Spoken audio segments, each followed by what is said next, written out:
ఇది మెయిన్ మనకు కనిపించేది బ్లాక్ టాప్ రోడ్ సార్ మనకు. ఈ బ్లాక్ టాప్ రోడ్ కానుకొని మనకు ఒక చిన్న బిట్ వచ్చింది సార్ మనకు. అది కూడా కేవలం 16.5 గుంటల సైటు. అతి తక్కువ బడ్జెట్లో ఉంది సార్ మనకు.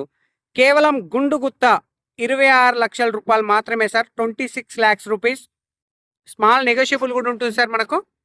సైట్ వచ్చేసి మనకి ఇక్కడ నుంచి స్టార్ట్ అవుతుంది సార్ మనకి. ఇది 16.5 గుంటల సైట్ వచ్చేసి మనకి ఇది టోటల్ కంప్లీట్ సార్ మనకు. పక్క వాళ్ళతో ఎలాంటి డిస్టర్బెన్స్ లేకుండా చుట్టూ రౌత్ కడీలు విత్ ఫెన్సింగ్ కూడా ఉంది సార్ మనకు. ఆ పక్క పంటి కెనాల్ సార్ మనకు. కెనాల్ రోడ్కు సెకండ్ బిట్ సార్ మనకు. ఫేసింగ్ వచ్చేసి నార్త్ ఫేస్లో ఉంటుంది సార్. సైట్ వచ్చేసి మనకు సైట్ చాలా బాగుంది సార్ మనకు. ఎక్సలెంట్గా ఉంది. చుట్టూ ఫెన్సింగ్ విత్ రౌత్ కడీలు కూడా ఉన్నాయి సార్ మనకు. నియర్ బై విలేజ్ నుంచి సైట్ వచ్చేసి జస్ట్ 1.5 కిలోమీటర్ డిస్టెన్స్లో ఉంటుంది సార్. సైట్ వచ్చేసి మనకు